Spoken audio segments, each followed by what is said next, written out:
Alright, we are going to talk, I thought I'd make a video about talking about Nick Diaz fight style. And I'm just going to give you my thoughts on it. And then just give you an idea of, most people are going to watch this video, it's going to be months down the road, a year from when I'm actually making this video. So give you some perspective of where I'm at while I'm talking. It's what day is it? It's Wednesday, and Nick Diaz is going to be fighting Anderson Silva this coming weekend, just a few days from now. So like I said, most of you guys are going to be watching this after that fight, so we're going to see. But I guess it's, it doesn't really matter that much. But Nick Diaz's fight style, he's known for boxing guys up. It was very effective, and basically that came from his ground game. Guys were scared of his jiu-jitsu, so he was kind of forced, I think, to become a stand-up fighter. At some point in his career, he went and started working with a boxing coach, and he was a boxer. He would go and train boxing. He had boxing shoes, his boxing gloves. Nick Diaz learned to box. That's basically what happened. And he did his other training separate.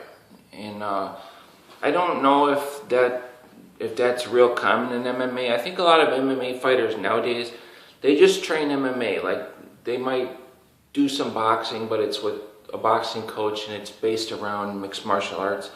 And I don't believe, Nick Diaz just went and learned to become a boxer. I mean, I remember him talking about it. Go get your little boxing shoes, go to the boxing gym, and learn to box. And you'll see him with, boxing with boxing gloves. I've seen videos of it.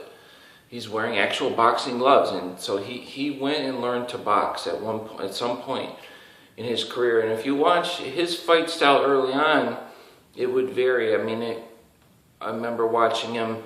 He would just basically was a jiu-jitsu guy.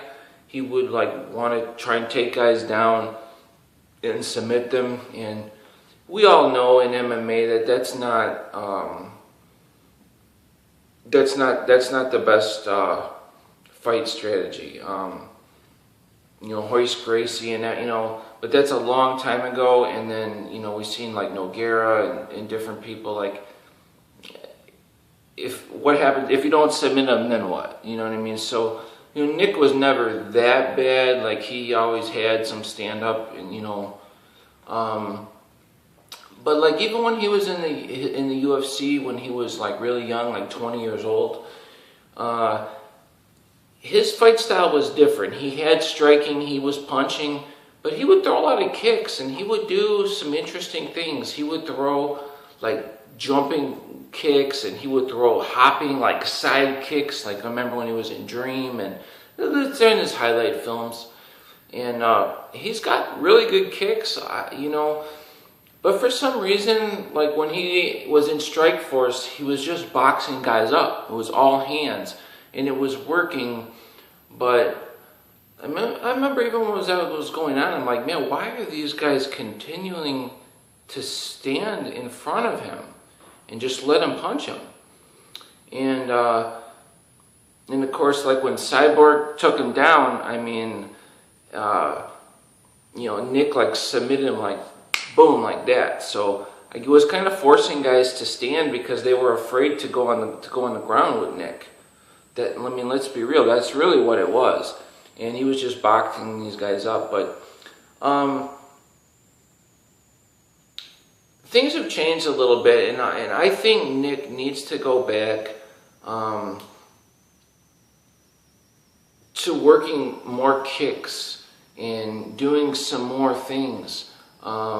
Doing some more of those side kicks and different things. He needs to mix it up more, because just the hands thing after the Condit fight, and also too the fight style has kind of been exposed, not so much through Nick, because Nick's actually been very successful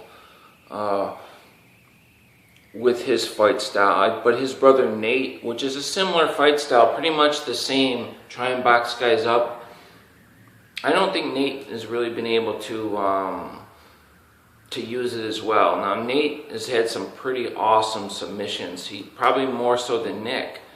So we're not ripping on Nate here, but it's kind of like exposed that fight style for Nick a little bit. So I'd like to see Nick Diaz, his fight style. I'd like to see him kind of go back to where he was 8 years ago, 10 years ago, and start working in more kicks and ground and pound. I mean, there's some fights he's a really good ground and pound, and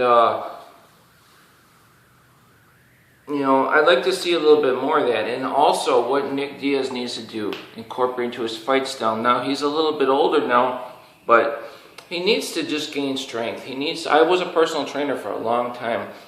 It's not, if Nick Diaz were to start, you know, doing some power training, some power lifting, heavier on the bench press, you know, 1-2 rep maxes, and gain more just strength in, you know, squats, deadlifts, just overall build strength in your body, and you know, more core strength. That's from, you know, deadlifting, you know, back squats, bench presses, just brute strength. If he were to maybe build about 10 to 15% more strength, which is totally doable. I mean, I'm not saying, okay, we're going to build strength and you're going to be 30% stronger. I'm saying 10%, totally achievable. 10% increase in just brute strength. You know, squats, you know, things like that. Just more strength. Deadlifts and, you know, back squats, just a boom, strength. And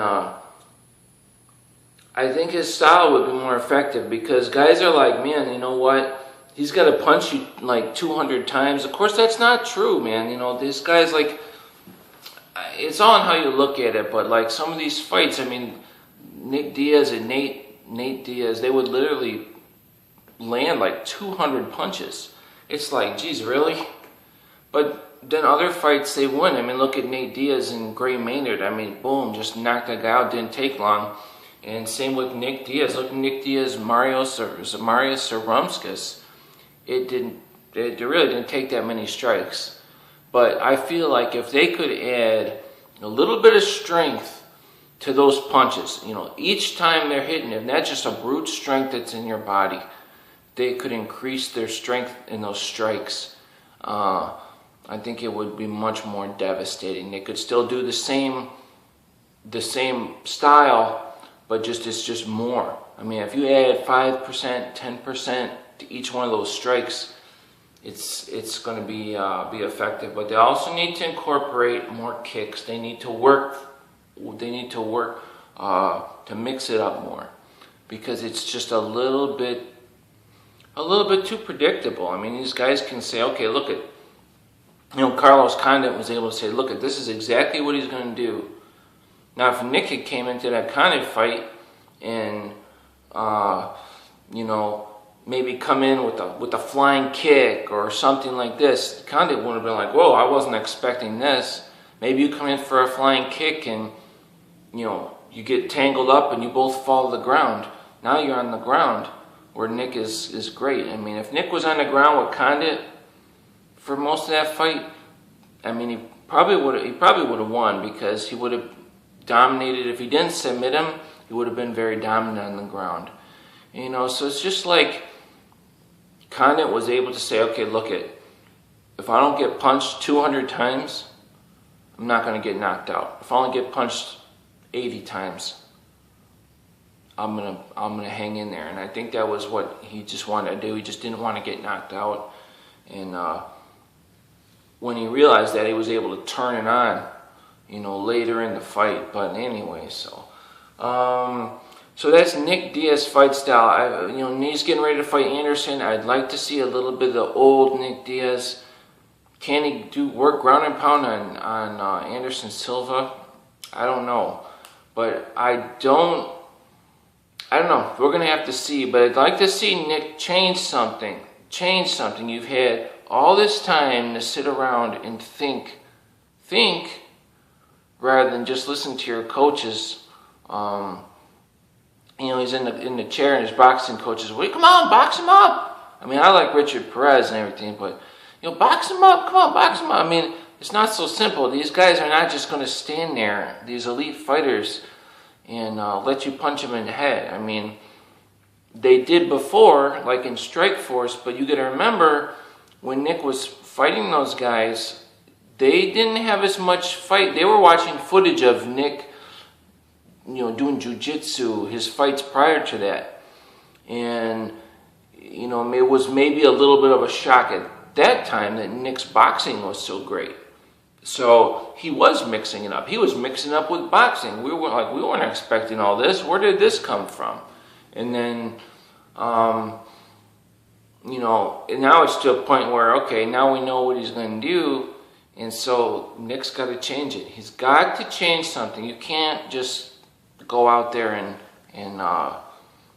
trade punches with Anderson Silva. I don't think that's going to work. I don't know if Nick would get knocked out, but he's not known for getting knocked out.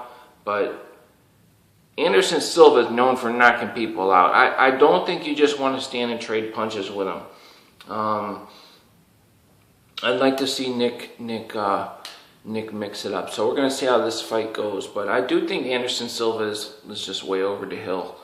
I do believe that. So win or lose, Nick Diaz wins or lose, I'd like to see some change. I want to see some change. If he gets knocked out and he's mixing it up, hey, then Anderson, you deserve it. But, if Anderson wins the fight and Nick's just doing that walk forward, trying to work the punches on you, I'm going to be pretty disappointed in the fight. So in the GSP fight, that was a disappointment too. I mean, Nick just looked rusty, but GSP seems to make everybody look bad. So anyway, so that's my thoughts on Nick Diaz's fight style. We want to see some change. That boxing was a change in the style.